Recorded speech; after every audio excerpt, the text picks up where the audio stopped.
암을 치료하는 데 있어서 여러 가지 치료 방법들이 많이 있겠지만 이 시간에는 우리가 열을 올려서 암을 치료하는 방법, 이 부분에 대해서 좀 설명을 드리고자 합니다.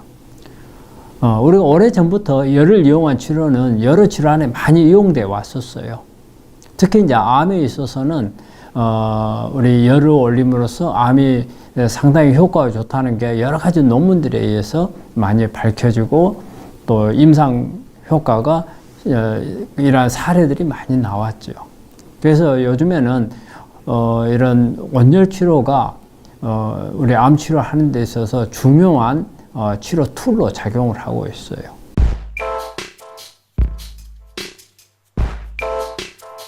우리가 일반적으로 원열 치료를 병원에서 하는 경우는 가장 중요한 게 이 열을 얼마만큼 심부에 깊게 넣을 수 있는가, 이게 이 원열 치료의 효과를 높일 수 있는 방법이거든요.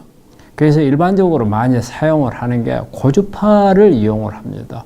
이 고주파가 상당히 깊게 열이 들어갈 수가 있어요.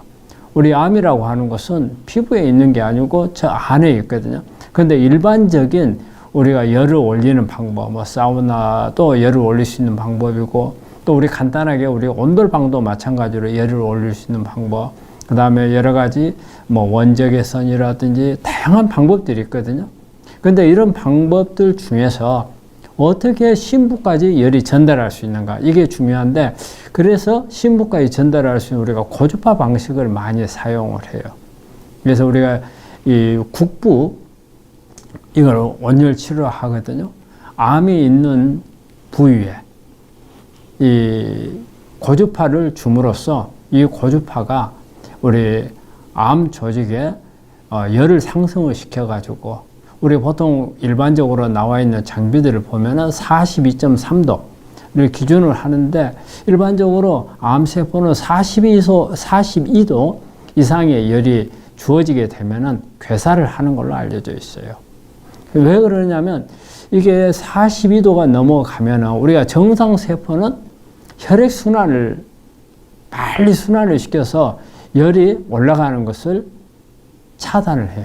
그래서 정상 세포는 아무 이상이 없는데, 암세포는 우리가 암세포 빨리 성장을 하잖아요. 성장을 하는 반면에 혈관이 따라가지를 못해요. 그래서 여기에 암 조직에 열을 주었을 때 이 열을 분산시킬 수 있는 힘이 별로 없어요. 그래서 정상 조직에 비해서 쉽게 열이 급상승하는 그런 결과를 초래해요. 그래서 결과적으로 42도가 넘어가는 그 열이 다다르게 되면은 이 조직은 괴사를 하게 됩니다. 그래서 이런 원리로 우리가 고주파를 이용한 국부 원열 치료를 하는데, 이때 우리가 직접적으로 이렇게 암 조직에 열을 주어서 괴사시키는 효과도 있겠지만, 또 여기에서는 부수적으로 이 전신적인 열을, 체온을 상승을 시켜서 우리 면역을 높이는 그런 효과를 볼 수가 있거든요. 그래서 우리가 이 고주파 원열 치료는 국부적으로 암이 있는 자리에 열을 주어서 암을 괴사시키는 효과와 전신에 체온을 상승시켜서 면역을 올리는 효과. 우리가 말이 그래요. 체온이 1도 상승하면 면역이 100% 올라간다고 그래요. 상당히 중요하거든요. 그래서 이런 효과를 보는데, 고주파의 한 가지 좀 취약한 점이 직접적으로 암 조직을 괴사시키는 효과는 상당히 있어요. 하지만 우리 전신적인 체온 상승에는 한계가 있는 것 같아요. 그래서 그렇다면 여기에 우리 이런 그 국부적인 원열 치료에다가 전신 원열 치료를 같이 겸한다면 훨씬 더 효과를 상승시킬 수 있는 그런 치료율을 높일 수 있는 그런 결과를 얻을 수가 있거든요.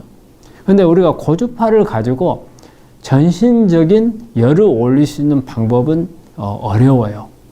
우리가 고주파는 일부 아주 강하기 때문에 아주 국소적으로 가거나 아니면 국부적으로 가는 데만 사용을 하고 전신적으로 이용을 하는 데서는 사용이 좀 어렵습니다.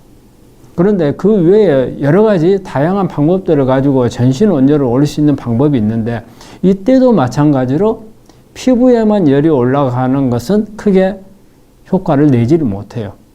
결과적으로 이것도 심부에 들어가야 됩니다.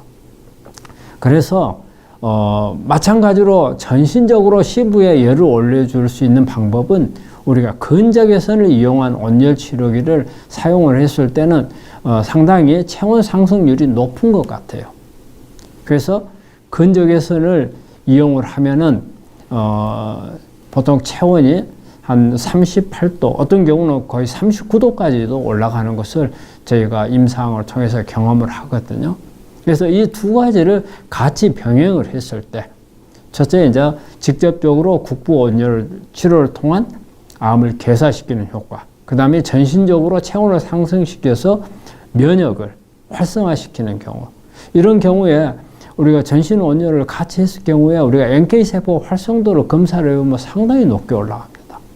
우리가 보통 우리 환자분들이 NK세포를 활성도를 높이기 위해서 부단한 노력을 하거든요. 그런데 이렇게 전신 온열 치료를 같이 했을 때는 상당히 올라가서 상당한 치료 효과를 높이는 것 같아요. 그래서 저는 여러분들께 온열 치료가 우리 암 치료에 있어서 중요하다는 거, 그 다음에 온열 치료를 하는 데 있어서는 국부 온열 치료, 고주파를 이용한 이런 방법과 그 다음에 근적외선을 이용한 이 전신적인 온열 치료를 같이 병행을 하면은 훨씬 더 치료율을 높이는 그런 결과를 얻을 수 있다고 생각을 합니다.